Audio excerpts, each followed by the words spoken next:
Debbie Indahar Giordano, and welcome to Valley Homes on TV, along with our other co-host, Todd Flesner. Yep. Well, yeah, how's it going, Deb? It's going great. Sure. Going great. So, folks can watch us on Monday, Wednesday, and Fridays at 6:30 p.m. and Saturday and Sunday at 9:30 a.m. There we go. I got it right. Well, we have a guest today that you brought from actually our Rotary Club. Rotarians. This is somebody who's active in our community, Yes. not only in our Rotary Club volunteering, but also with the Chamber of Commerce and other worthwhile events around town. We're going to find out about. Exactly. So I'd like to introduce to our audience Mark Tiernan. Mark, thanks for joining us. Thank you very much, Todd, for having me. Debbie, good to see you as always. Pleasure to see you. Yeah, it's great to have you on the show, and we're going to talk a little bit about some of the stuff going on in the community, specifically, your involvement with the Chamber of Commerce. But before we jump into that, let's introduce you to folks in the audience who may not know you. Let's learn a little bit about where you grew up, where you're from, and maybe how you found your way to Milpitas. Okay. I was raised in San Jose. I graduated from St. Leo's, Bellarmine, and then I graduated from college from the University of California at Berkeley. I'm a veteran of high tech at Apple Computer and Applied Materials. And I've also worked for the County of Santa Clara. I was in purchasing management with an emphasis on construction and facilities. In 2002, I got married to the former Carolyn Elliott, and we moved to Milpitas. So I've lived in Milpitas since 2002. I then semi-retired for a few years and went back to school and got a law degree at Lincoln Law School of San Jose. Graduated from 2007 with graduation honors, and I started to get involved in Milpitas in 2004, being involved in just being engaged in the community and volunteering.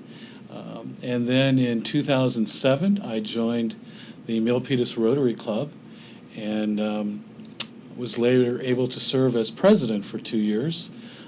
Between 2012 and 2014, which I really enjoyed, and that's where I developed my friendships with you and also with Todd, which have been very rewarding. Since then, I've become active in the Chamber of Commerce. I have a small business, Mark Tiernan Communications, where I help people with government affairs, land use, and also help them consulting for their businesses. In 2015, I was elected to the board of directors of the Milpitas Chamber of Commerce, and I was asked to serve as the director of government affairs, which is, I think, one of the reasons why you have me here today. Which we will get to that. So I'm gonna hit the pause button real quick. We will get there real quick. But just in a short answer, what do you like living? Why do you like living in Milpitas? It's a beautiful city. We're nestled against the green foothills, and obviously with the rains that we've had this year, you just look up and we're surrounded by these great-looking hills. We have a very diverse community. We have an excellent school system. We have an excellent park system. My wife and I love living here. Our children were raised here and went to Spangler Elementary, Milpitas High School. And the people I find are engaged and active in the community, and I really enjoy that. Well, Mark, you certainly are immersed in the community and become real active here in the time you've been in Milpitas. We're going to talk a little bit, though, specifically about your Chamber of Commerce involvement. Great. So, your role again, you're Director of Government Affairs. We work with the California Chamber of Commerce. We work with the San Jose Silicon Valley Chamber of Commerce. We're very much involved in the local issues that come up as they relate to the business community. Of course, one of the big things that's going on these days is the push to increase the minimum wage. And the chambers are advocating a regional approach to that, so that whatever the minimum wage shakes out to be, it's consistent among the cities. Okay. So there's not a competitive advantage for businesses located in Mountain View or Milpitas or San Jose. I think that's an organized approach. So that's one of the big things that we're working on. We also look at the California Chamber of Commerce positions about tort reform. We look at how things relate to occupational health and safety, and we alert our members of the chamber as to these issues as they come up. Okay. Well, yeah, you referenced the California Chamber of Commerce. Are those decisions made on a statewide basis, or is there local control and autonomy when it comes to those sort of issues? The recommendations from the California State of California Chamber of Commerce come from their board of directors. But they do a pretty good job of reaching out to the local chambers, specifically county by county. And I know we have a strong relationship with the San Jose Silicon Valley Chamber of Commerce. And that's really been important for us to gain the insights as to how the South Bay would like to approach these questions. And that's part of the question here. But just real briefly, how does your role as the Chamber Government Affairs, how does that fit into your career? Well, as I mentioned, I have a small business called Mark Tiernan Communications.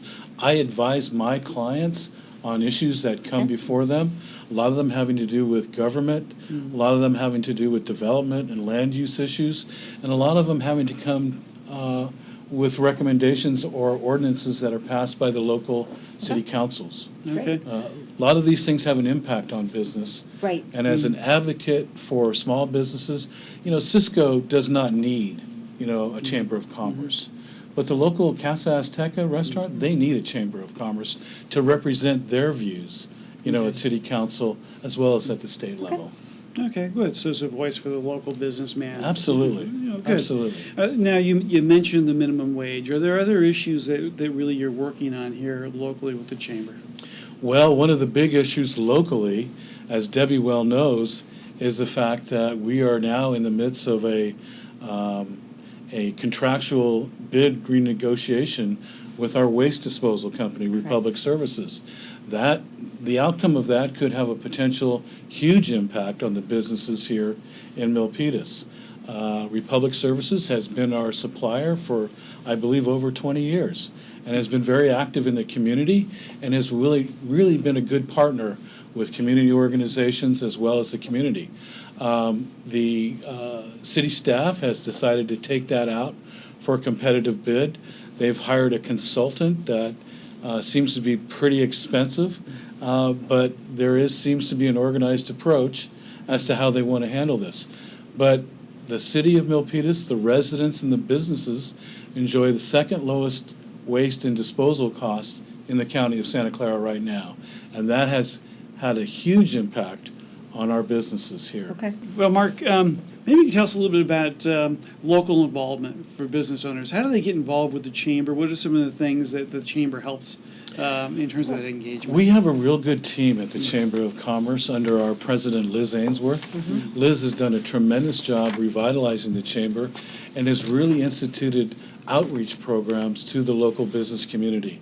We have a great team of ambassadors who go out into the community that publicize the Chamber of Commerce. We have a monthly newsletter that goes out to the business community. We're notified by the city about those who have either obtained a business license or have renewed a business license, so we can reach out to them and tell them about the benefits of the chamber. We have programs where businesses can be involved and to come to our monthly meetings, to come to our gatherings at the chamber offices, which are on Hillview, and we offer specific services, whether it's counseling for how to get through the permit process at the city of Milpitas, and we really try to add value to that relationship. Obviously, there is a cost to join the chamber, but we feel that we give value to our members so that the investment that they make in the chamber, is repaid back 2 or 3 times. All right. Got a question for you. So what are some of the challenges that you face as the government affairs person here? I think the biggest challenge that I face is the fact that we are in a fast-paced economy, that businesses are getting bombarded with new fees, potential new taxes. There have been proposals put forth, especially in San Jose, about new business taxes based on the number of employees you have. Those type of costs to a local small business can be devastating.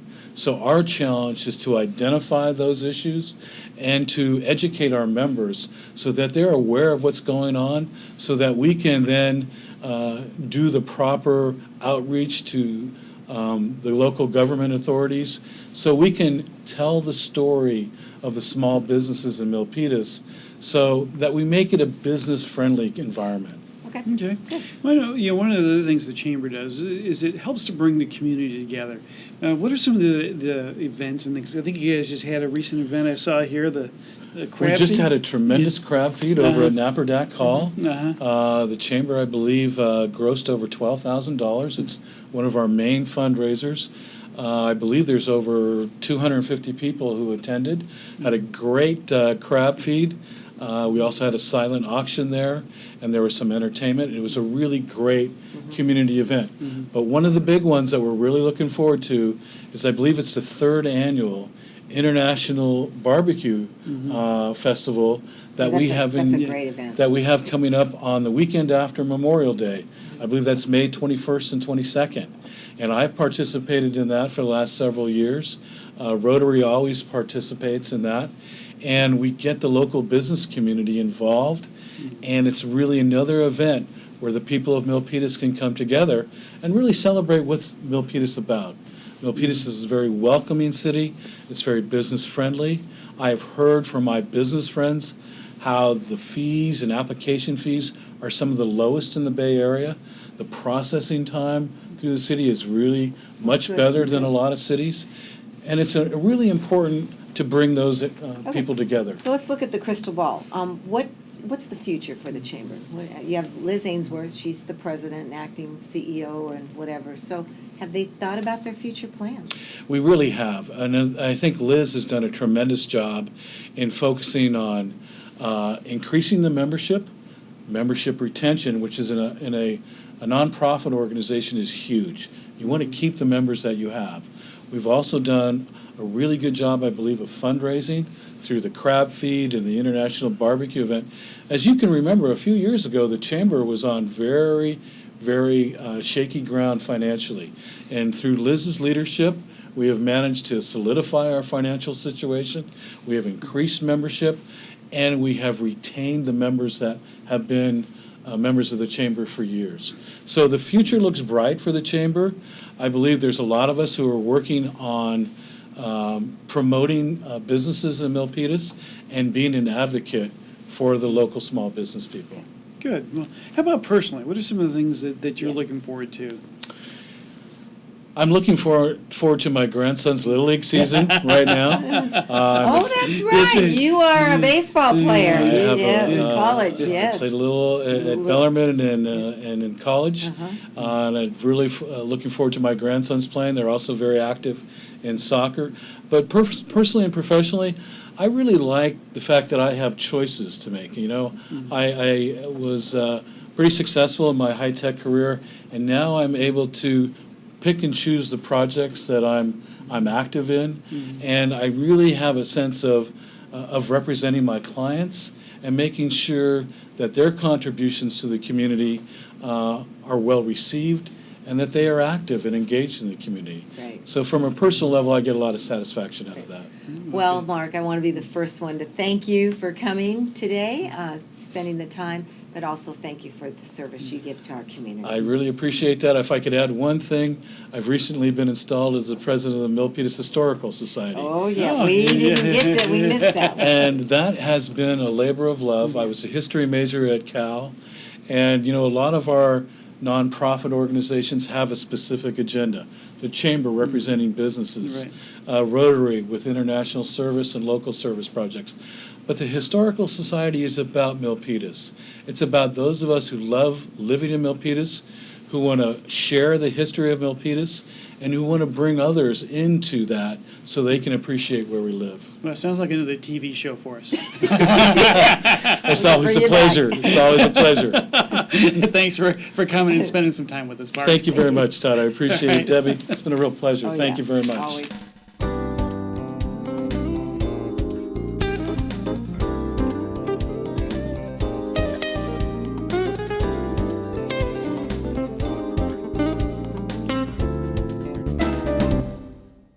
Oh, hey, bud. Where are you headed? Just gonna hang out. With Gary and Todd? Yeah? I've been meaning to ask you, is there any drinking going on in this crowd? No. If any of your buddies ever pressure you to take a drink, just tell them you promised your dad you wouldn't. I'd do anything to keep you safe. Okay, I will. I hope this is working. I promise. Love you too, Dad. They really do hear you. For tips on what to say, visit underagedrinking.samhsa.gov.